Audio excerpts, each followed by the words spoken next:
9 August আরজিকরের তরুণী চিকিৎসককে ধর্ষণ করে খুনের 90 দিনেও চার্জশিট দিতে পারেনি সিবিআই। জামিন পেয়েছে সন্দীপ অভিজিৎ। আর সন্দীপ অভিজিতের জামিনের প্রতিবাদে ধর্নার তোড়জোড়। সিবিআই এর ভূমিকায় প্রশ্ন তুলে ফের ধর্নার তোড়জোড়। ডোরিনা ক্রসিং এ ধর্নার অনুমতি চেয়ে ইমেল পুলিশ কমিশনারকে। মেল জুনিয়র চিকিৎসকদের। 17 থেকে 26 ডিসেম্বর ডোরিনা ক্রসিং এ ধর্নার অনুমতি চেয়ে ইমেল। অস্থায়ী মঞ্চ তৈরির অনুমতি চেয়ে ইমেল জুনিয়র চিকিৎসকদের।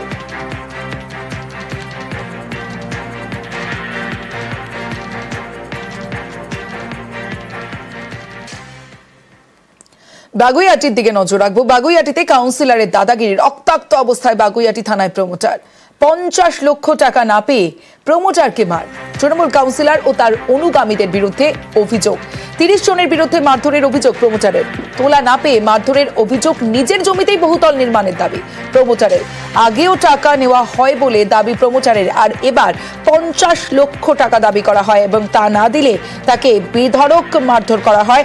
রক্তাক্ত অবস্থায় বাগুইআটি থানায় প্রমোটার। দীর্ঘদিন ধরে তৃণমূলের কাউন্সিলর সমরেশ চক্রবর্তী ওরফে চিন্টু আমার কাছে 50 লক্ষ টাকা 40 লক্ষ টাকা খালি দাবি করছিল, থ্রেট করছিল। কেন? আমি প্রজেক্ট করছি, এটা আমার নিজের জমি, বিধাননগর মিউনিসিপাল কর্পোরেশনের স্যাংশন নিয়ে আমি নিজে কাজ করছি। ও আমাকে প্রচুর ডিস্টার্ব করছে, খালি টাকা দাও টাকা দাও। কমসে কম 40 থেকে 50টা ছেলে পাঠিয়ে দিয়েছে, মেশিন উইথ আর্মস সমেত। আর্মস দিয়ে আমার মাথায় মারি মেরে আমাকে মেরেছে, আমার শালাকে মেরেছে, আরো আমার কাজের লোকদের মেরেছে। আমি থানায় গেছিলাম, থানা থেকে না আমাকে কোনো হসপিটালাইজ না কিছু, শুধু বলছে আপনি কমপ্লেন করুন। মেশিন দিয়ে মেরে মাথা ফাটিয়ে দিয়েছে দিনে দুপুরে। আমরা তো বুঝতেই পারিনি, ও তো রোজ যেমন সাইডে আছে সেরকম সাইডে কাজ করতে এসছে। আর এমনিতে একটা চিন্তায় থাকে যে টাকা পয়সা চাইছে অনেকদিন ধরে। আমরা অত টাকা কি করে দেবো বলুন তো? 50 লাখ টাকা চাইছি, এই জমির ওপরে কাজ করছি আমরা বৈধভাবে কর্পোরেশনের প্ল্যানে। অনেক আতঙ্কিত, অনেকদিন ধরে আমরা আতঙ্কে রয়েছে। আরো আগে এসে থ্রেট দিয়ে গেছে এখানে। আমরা তো বুঝতে পারিনি যে আজকে এসে এরকম মারধর করে মাথা ফাটিয়ে দেবে। এটা চিন্টু সমরেশ চক্রবর্তী, 9 নম্বর ওয়ার্ডের কাউন্সিলর তৃণমূলের। কথা বলেই তো আর মারতে যায়নি কেউ। উনি যেদিন চেয়েছিল সেদিন গিয়ে কমপ্লেন করেননি কেন থানায়? সমরেশ আপনাদের সব থেকে কনিষ্ঠ কাউন্সিলর। কথা বলবো ওর সঙ্গে। যিনি বদনাম দিচ্ছেন তাকেই প্রমাণ করতে হবে যে সত্যতা কতটা আছে। চেয়ারম্যান হিসাবে আমি মেয়রকে বলবো, কারণ বিল্ডিং প্ল্যান মেয়র দেখেন। হ্যাঁ, উনি কমপ্লেন করছেন, বলছেন পুলিশ ব্যবস্থা নিচ্ছে না। হয় নাকি? কখনো ডিসি আছে, এসিপি আছে, সিপি আছে। এই ঘটনায় আমরা বিধাননগরের মেয়র কৃষ্ণা চক্রবর্তীর সঙ্গে যোগাযোগের চেষ্টা করি, তবে তিনি ফোন ধরেননি।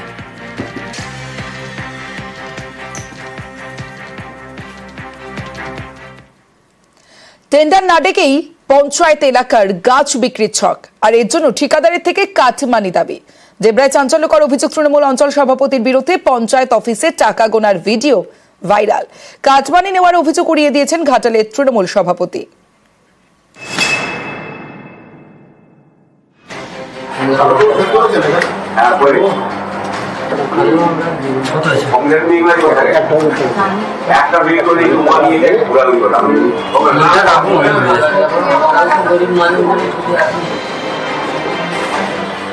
পঞ্চায়েত অফিসে টাকা গুনছেন তৃণমূল অঞ্চল সভাপতি বিনোদ বিহারী দে। এই ভিডিওই ভাইরাল। দেবরায় বিজেপি এবং সিপিআইএম এর অভিযোগ, যে টাকা গোনা হচ্ছে সেটা আসলে কাটমানি।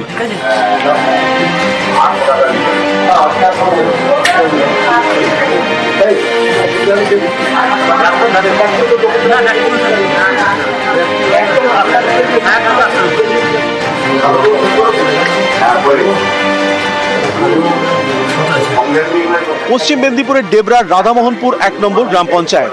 বিরোধীদের অভিযোগ, এখানে টেন্ডার না ডেকে সরকারি গাছ বিক্রির ছক কষে তৃণমূল পরিচালিত পঞ্চায়েত। এর জন্য ঠিকাদারের থেকে কাটমানি দাবি করা হয়। বিরোধীদের দাবি, ভাইরাল ভিডিওয় কাটমানি গুনতে দেখা গিয়েছে তৃণমূলের অঞ্চল সভাপতিকে।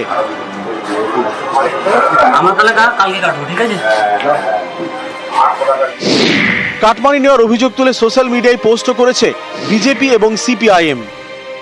বিনা টেন্ডারে শুধু ঘুষের বিনিময়ে অঞ্চল সভাপতি এবং সচিব দুজনে মিলে গাছ কেটে বিক্রি করছে।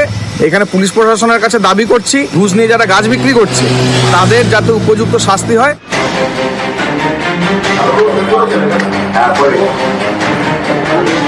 এই নিয়ে মুখ খুলতে চাননি তৃণমূল অঞ্চল সভাপতি। তবে ঘাটালের তৃণমূল সভাপতি অভিযোগ উড়িয়ে দিয়েছেন। অঞ্চলের সভাপতি, তাকে মেলাইন করা হয়েছে। ওই যারা গাছের ডাল থেকে ছত্রাক গুলো সংগ্রহ করছিল তাদেরকে নিয়ে পঞ্চায়েতে ডেভেলপমেন্ট করবার জন্য একটা টাকা ওখানে জমা দিয়েছে ওদের সেক্রেটারিকে। যে বা যারা এই ঘটনা বলছে তারা দলকে আমাদের কলঙ্কিত করার চেষ্টা করছে। এর আগে হাওড়ায় একটি ভিডিও ভাইরাল হয়। পঞ্চায়েতে নিকাশি নালা তৈরির কাজে ঠিকাদারের থেকে কাটমানি চাওয়ার অভিযোগ ওঠে বরগাছিয়া 1 নম্বর পঞ্চায়েতের তৃণমূল প্রধানের দিকে। তিনি অবশ্য অভিযোগ উড়িয়ে দেন। পশ্চিম মেদিনীপুরের শালবনী, সম্প্রতি এখানেও পঞ্চায়েত অফিসে বসে কাটমানি নেওয়ার অভিযোগ ওঠে তৃণমূল প্রধানের বিরুদ্ধে। তিনিও অভিযোগ উড়িয়ে দেন। এবার তালিকায় পশ্চিম মেদিনীপুরের ডেবরা। ডেবরা থেকে দিগ্বিজয় মাহালি, নিউজ 18 বাংলা।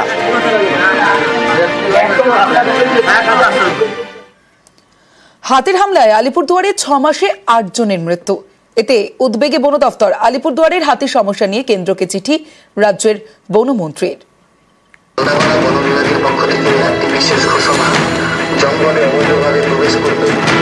বাইসন হাতি মানুষকে মারছে, সকল গ্রামবাসীকে অনুরোধ করা হচ্ছে আপনারা জঙ্গলে প্রবেশ করবেন না, জঙ্গলে গিয়ে জ্বালানি কাঠ সংগ্রহ করবেন না। বারবার সংঘাত, কখনো খাবারের খোঁজে হাতির দল ঢুকে পড়ে লোকালয়ে, তারপর চালায় তাণ্ডব। কখনো আবার জঙ্গলে কাঠ কুড়োতে গিয়ে অনেকে হাতির হামলার মুখে পড়েন। কারণ যাই হোক, আলিপুরদুয়ারে বারবার হাতির হামলায় মৃত্যুর ঘটনা ঘটছে। এতে উদ্বেগে বন দপ্তর। এই নিয়ে কেন্দ্রীয় বন মন্ত্রককে চিঠি দিয়েছেন রাজ্যের বনমন্ত্রী বীরবাহা হাসদা।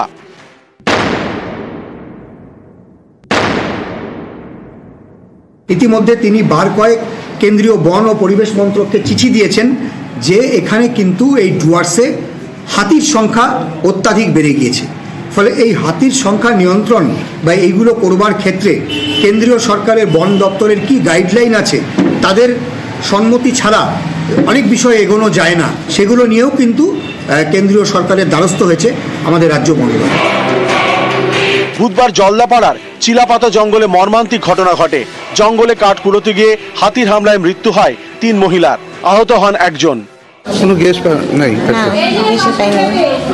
গ্যাস নেই এর জন্য যান? হ্যাঁ, গ্যাস নেই তার জন্য ডকুমেন্টস আলাদা কি কি বলে হয় না বলে এরকম করে জমা দেয়, আসে না।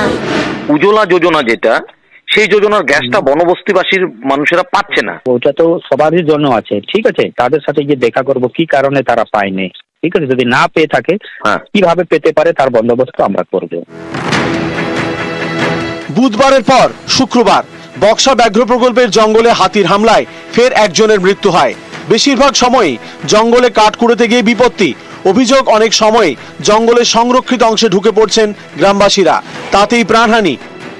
এসব রুখতে সচেতনতামূলক প্রচার চালাচ্ছে জলদাপাড়া জাতীয় উদ্যান কর্তৃপক্ষ। এলাকায় ঘুরে ঘুরে গ্রামবাসীদের বোঝাচ্ছেন, মাইকিং করে প্রচার চলছে।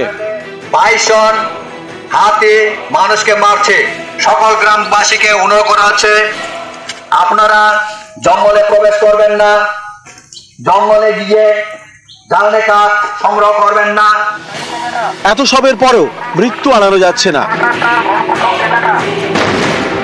আলিপুরদুয়ারে হাতির হামলায় 6 মাসে 8 জনের মৃত্যু হয়েছে।